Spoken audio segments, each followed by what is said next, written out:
Allô, ma belle Sangha d'amour, j'espère que vous allez bien. On est toutes fleuries à Kyo pour ce beau week-end de Tantra pour couple dehors. C'est absolument superbe. Je ne sais pas comment vous allez chez vous, mais ici, on dirait une petite boule de Noël qu'on est en train de shaker depuis 2 jours. Prenez le temps de vous connecter pour ceux qui sont en direct. On se parle, mais qu'est-ce que le sens de la foi? Qu'est-ce qu'avoir la foi aujourd'hui, en 2025? On ne sait pas. J'arrive de plusieurs semaines, vous le savez, là, ceux qui m'avaient suivi encore une fois, dans des pays où la foi semble quelque chose de vivant, vibrant, mobilisant, la ferveur sur le bord du Gange avec des dizaines de milliers de personnes, toutes les nuits à faire des rituels d'arti où on célèbre la lumière qui tombe dans la nuit, des lieux où on célèbre les morts, les rites funéraires sont là, les temples et les monastères sont pleins, des pujas tantriques, des offrandes au pied des statues, devant l'Himalaya. Mais est-ce que c'est ça la foi? On se questionne beaucoup quand j'accompagne mon groupe, on est en questionnement sur tout ce qu'on voit, tout ce qui nous habite, tout ce qui nous confronte des fois. Alors ce thème est arrivé et également parce qu'on est en train de vivre ce week-end sur le tantra de couple. Le sens de la foi, c'est beaucoup, est-ce qu'on croit vraiment à l'amour? Est-ce qu'on croit que l'amour est quelque chose qui se vit, qui s'explore, qui peut vaincre des conflits, des ressentiments, qui peut peut-être même apaiser l'ego? Alors, on va regarder ensemble, là, pendant que vous vous connectez, puis vous me faites des petits coucous, mes beaux amours, dans quelques instants, vraiment le sens. Qu'est-ce que la foi au sens de l'expérience? Et non pas, justement, le contraire, qui serait peut-être la foi aveugle, qui soit peut-être l'aliénation, ou quand on donne notre pouvoir à l'extérieur versus celui qu'on a à l'intérieur. Alors, coucou, je pense que j'ai vu Martine passer. Hey, je voulais dire un gros merci. En passant, le calendrier 2026 est arrivé. Merci Martin Bilodeau et Valérie et tout le monde qui ont contribué. Et donc, mes retraites à venir, c'est la 15e et dernière de l'année à Kyo en ce moment. Et puis, les prochaines sont là, sur mon site web. Et il y a une Mélanie Fournier hier. On reçoit des inscriptions tous les jours. On est à déjà plus de 50 inscriptions dans toutes les retraites et les événements là, qui sont sur mon calendrier 2026. Et il y a une Mélanie Fournier hier qui s'est inscrite à 3 retraites. On va passer l'année ensemble, Mélanie. Merci beaucoup, Mélanie Fournier, qui va venir dans mon calendrier, dans ma vie, en 2026. Fait que c'est là pour tout le monde, je vous ai mis le petit lien.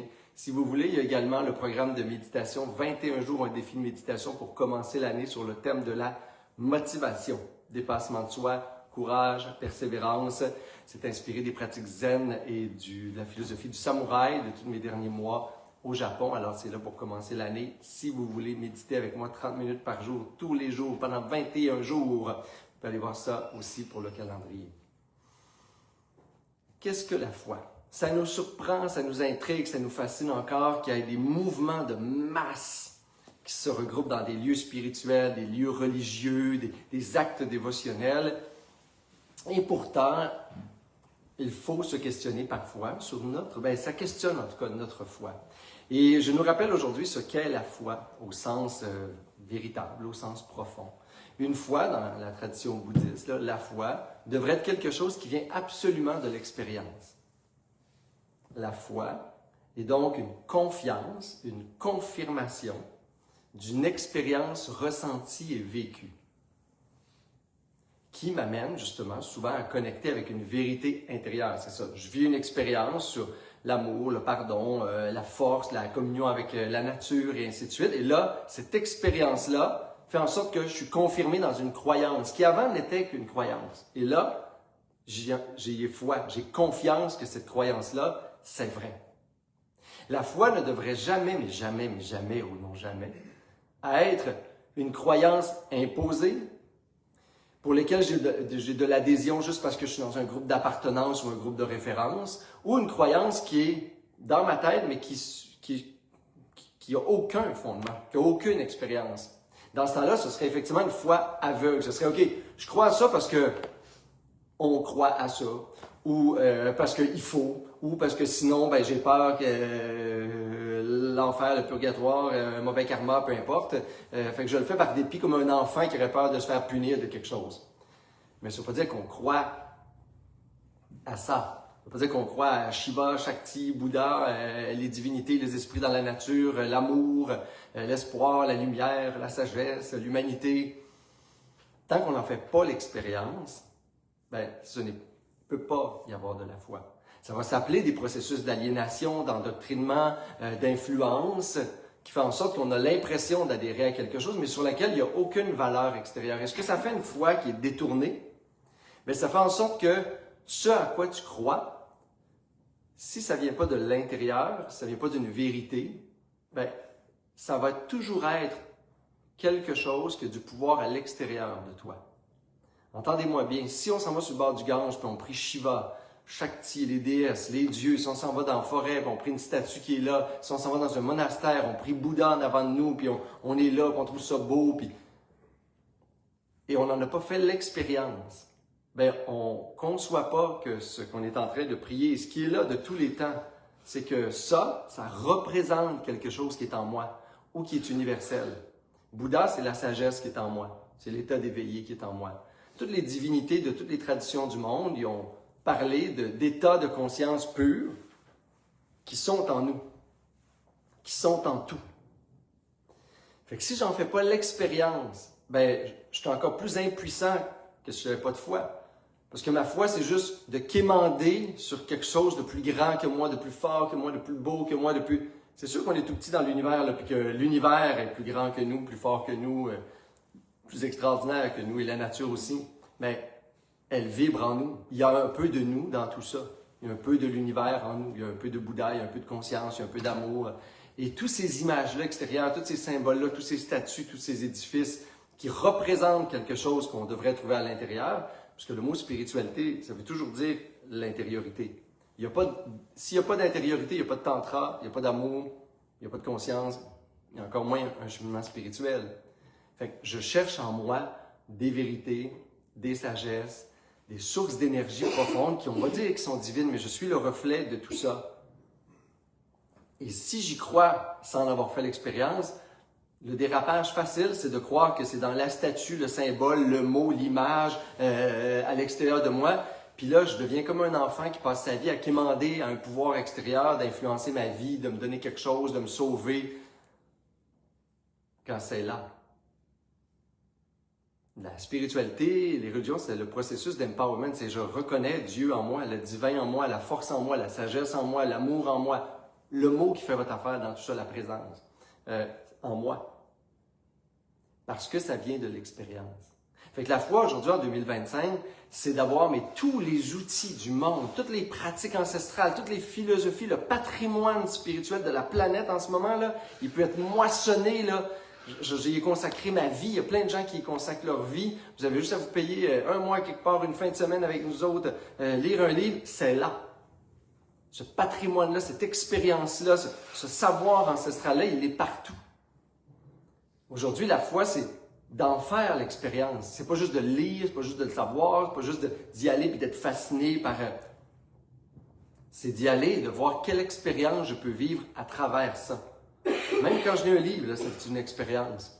Je vis quelque chose, je réalise des choses, j'ai des puffs d'émotions des fois, devant une sagesse, devant une réalisation spirituelle, devant un constat sur le sens de la vie, le sens de l'être, le sens d'aimer.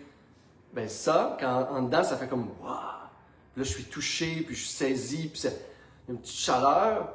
Ben il y a quelque chose en moi qui s'ouvre à l'expérience.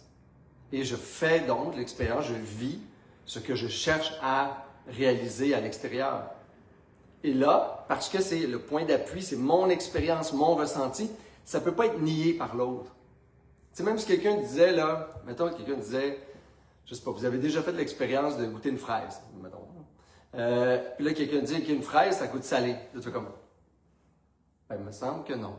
Puis là, Mélie lui amène sa gang, puis toute sa gang dit, ouais, mais nous, notre fraise, nous, quand on mange des fraises, ça goûte le sel. Puis même si la planète entière te dirait des fraises, c'est salé, Sœur Angèle te le dirait, que tu dirais, tu continues à manger des fraises, ça goûterait sucré, tu serais obligé de dire, ben moi c'est drôle, ça goûte sucré. Ça, c'est une foi basée sur l'expérience. Donc ta foi, tu dis, ok, moi je peux jurer, j'ai foi vraiment dans la vie, là, je crois, j'ai confiance qu'une fraise, ça goûte le sucre. Puis même si quelqu'un te dirait, écoute, tu mens, t'es pas bon, si tu crois ça, tu vas aller en enfer, ben, tu dirais, ben c'est plate, mais moi c'est son expérience. C'est la même chose que si on croit que L'amour, ça peut, je crois, nous sauver. Nos relations amoureuses, nos relations de couple, la relation à la famille, la relation... Dans l'humanité en ce moment, l'amour, la paix, la résilience, c'est encore, je crois, les plus grandes forces motrices qui sont en nous, qui peuvent remettre de l'âme dans le monde. Mais mettons, je crois à ça. J'y crois parce que c'est cute, mais si je vais faire du bénévolat, si je pardonne à quelqu'un, si tout d'un coup dans ma journée, je médite sur l'amour et la compassion, je cherche à en faire l'expérience pour voir puis valider quelque chose qui n'est pas encore une foi, mais qui est juste une intuition. Le monde le dit, ça a l'air que oui. Écoute, donc, ça parle d'amour depuis que le monde est monde. Ça doit être vrai que c'est quelque chose là qui goûte bon. Puis je vais essayer de l'explorer, l'amour, mais pas d'y penser, pas d'y croire, pas d'avoir un hôtel, de mettre le mot amour, puis de regarder ça, puis d'applaudir devant, puis de mettre des fleurs, puis de mettre du patchouli d'en face. Ça fait tout cute, ça, là, mes amours. Mais ça ne fait pas que tu fais l'expérience d'aimer.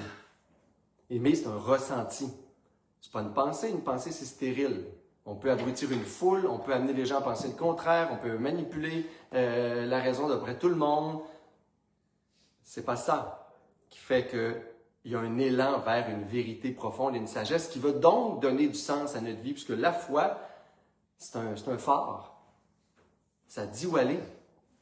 Okay, moi, j'ai fait l'expérience de l'état de communion avec la nature. Mettons, moi, enfant, on a tout fait ça. J'ai refait des quêtes de vision avec des peuples Navajo ou d'autres peuples, à être des jours et des jours seuls, à vivre des processus dans la jungle ou dans le désert. Ça amène des états de communion, transcendance, connexion à la nature. Où à un moment donné, on sait que la nature, il y a une médecine là-dedans, il y a une sagesse, il y a quelque chose. On est la nature. Bien, on peut dire ça, on peut lire ça, on peut lire Carlos Castaneda tant qu'on veut. Si on n'en fait pas l'expérience, c'est juste des mots, c'est juste une croyance qui est froide. T'en fais l'expérience, personne ne peut dire après ça, Martin, on est déconnecté de la nature. Nous autres, on n'est pas dans la nature. Il y a la nature, puis nous autres, tu fais comme... Mais il me semble que je fais partie de la nature. C'est-à-dire que quand je m'apaise dans le bois, puis je suis juste là, je me dissous, puis je disparais dans la nature, puis moi aussi, je suis comme un avec une roche, un avec un arbre, un avec... La nature ne m'appartient pas. J'appartiens à la nature. Je suis un élément du tout qui est la nature.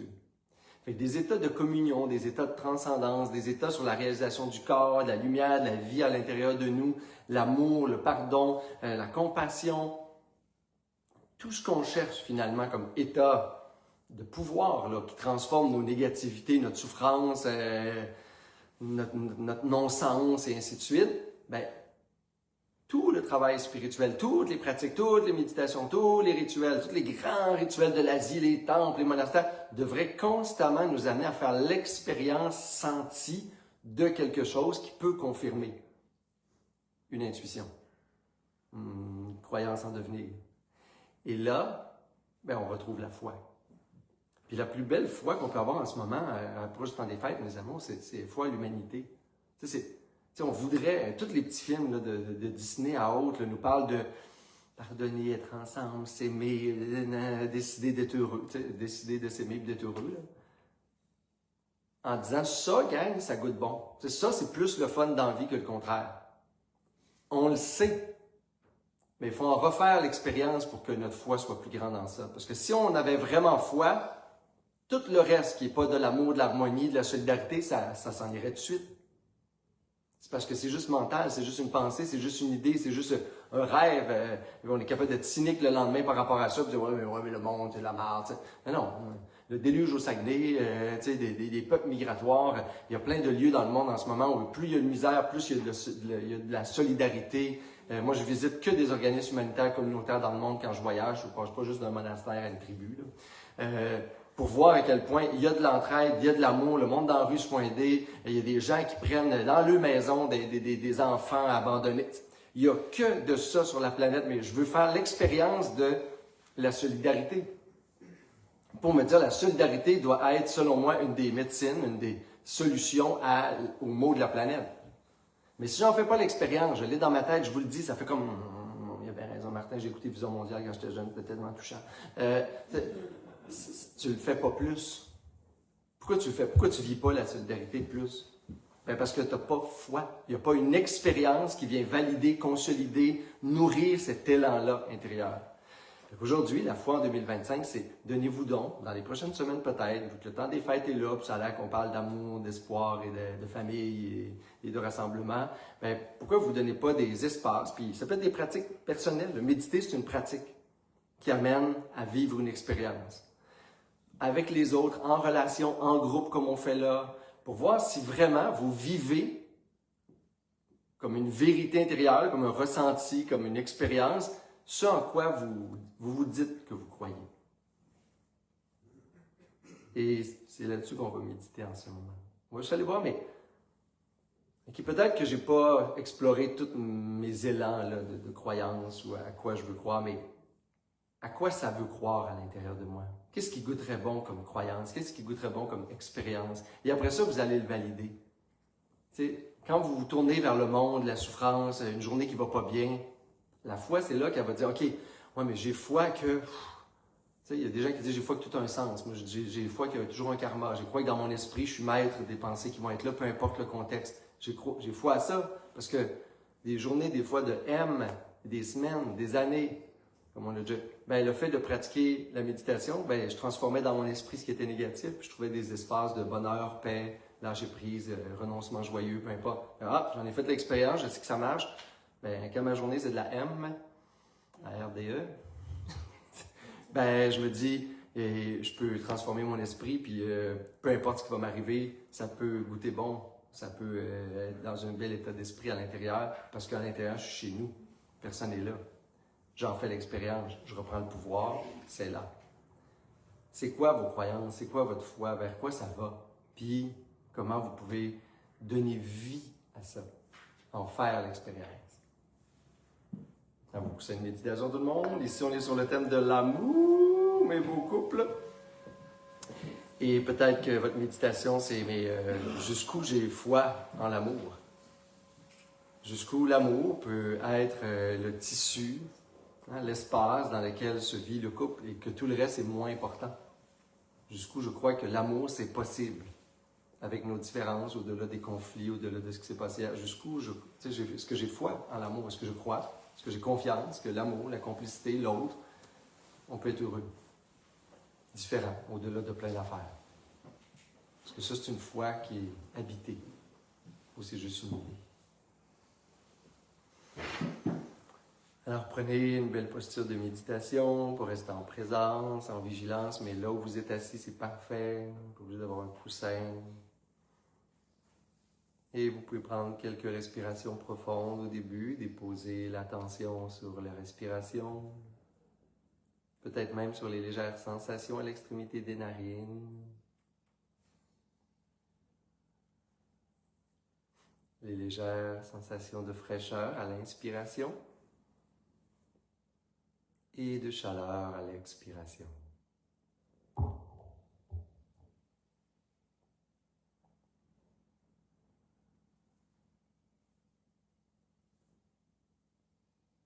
Vous pouvez imaginer que vous allongez la colonne vertébrale et ainsi inviter l'esprit à être également dans un état de vigilance et de présence. Les épaules, la poitrine, le visage peuvent être détendus, mais l'esprit est toujours en éveil.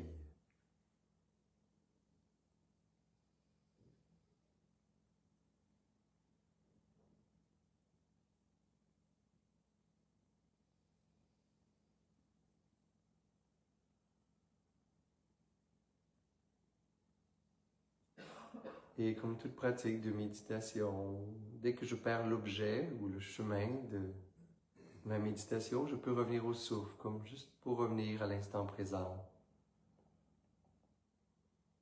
Contempler à nouveau l'inspiration et l'expiration.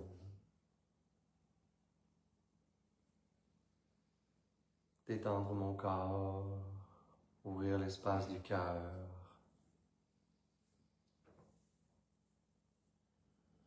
Et activer la conscience, une présence.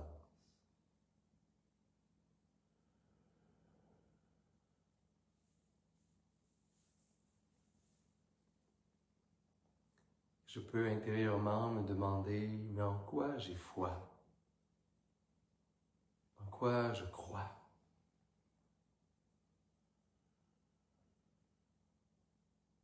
Profondément.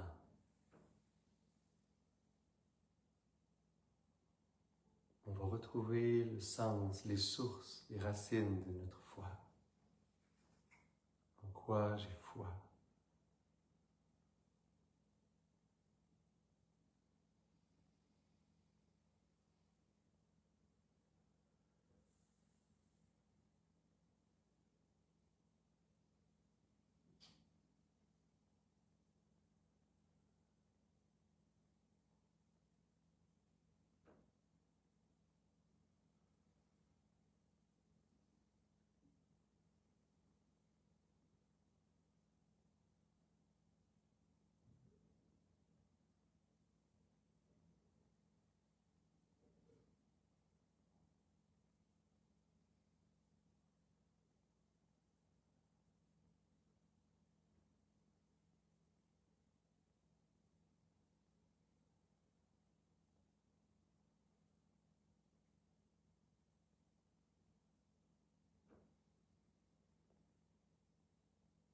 Et quelle expérience, quel ressenti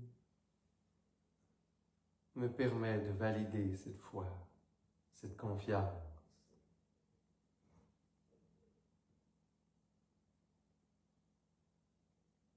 Sur quoi se base cette foi?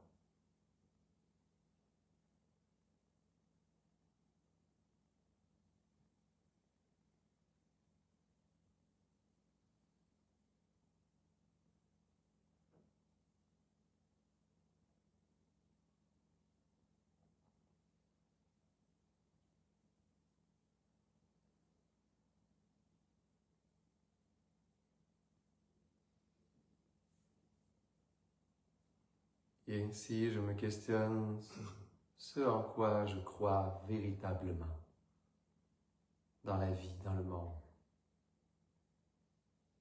En quoi je crois. Et sur quoi cette croyance se base.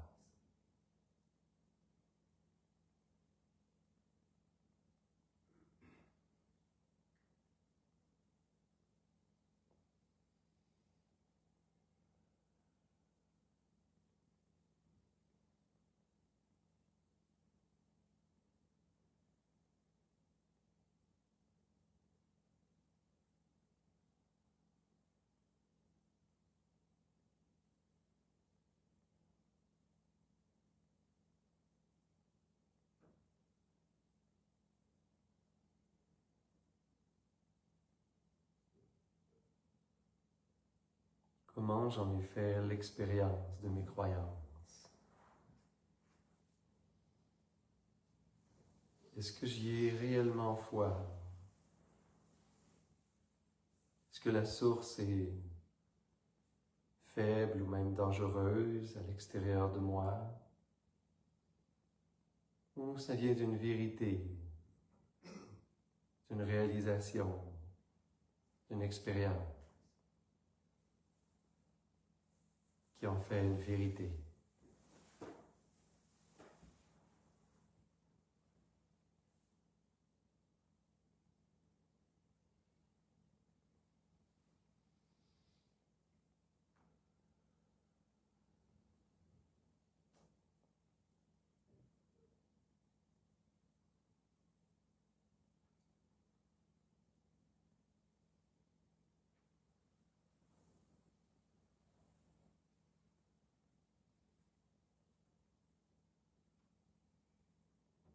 En quoi j'ai foi, en quoi j'ai confiance dans la vie, en quoi je crois.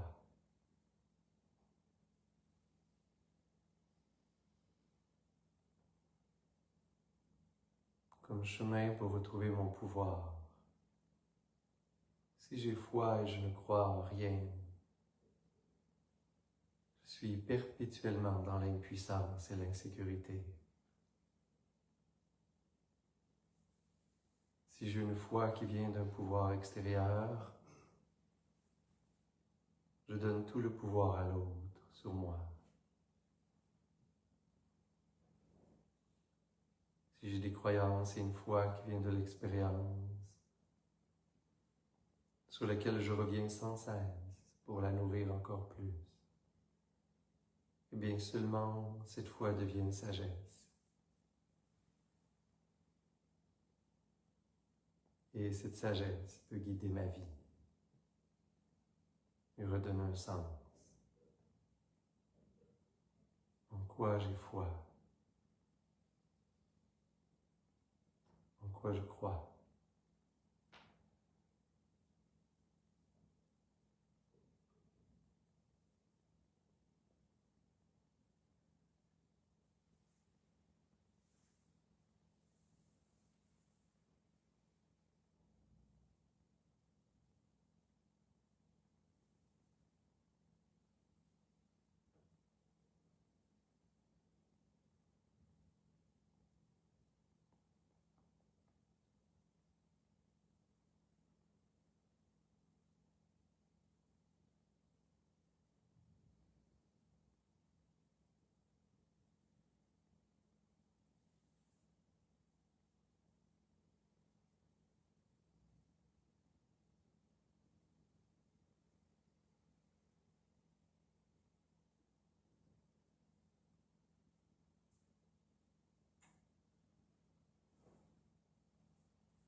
Et est-ce qu'il y a des croyances à laquelle j'aspire, comme s'il y avait des intuitions, des croyances qui m'inspirent.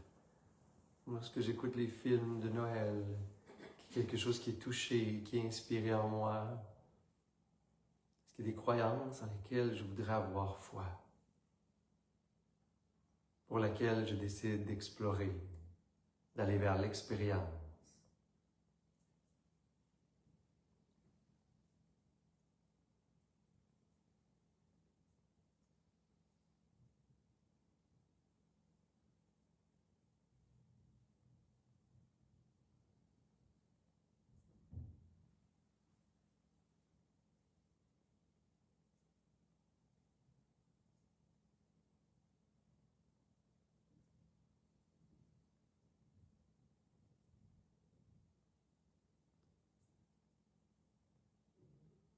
Et je peux m'engager dans cette exploration, m'engager dans les pratiques, dans une tradition,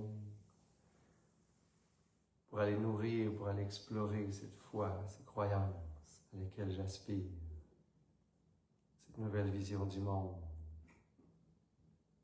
une mythologie, des principes mystiques, peu importe ce qui est là pour moi.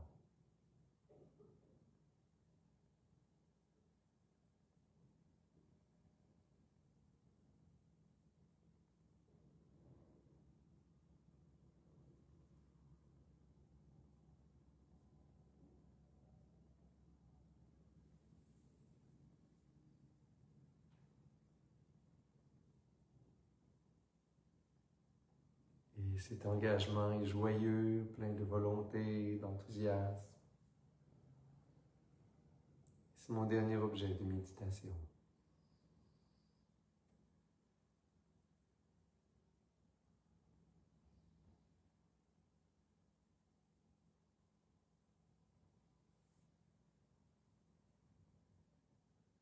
Renforcer, nourrir ou explorer d'autres croyances.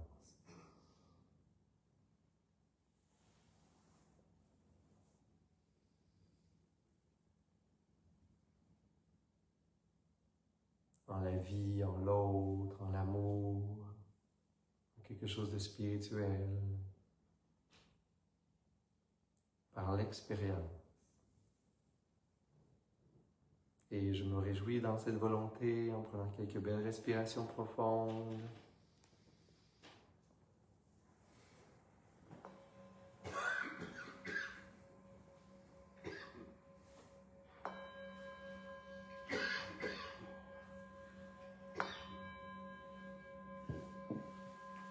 Vous pouvez amener les mains en namasté, les frotter légèrement ensemble. Amenez cette belle chaleur au cœur, inspirez par les narines pour expirer bouche. Et on peut inspirer pour faire vibrer l'homme.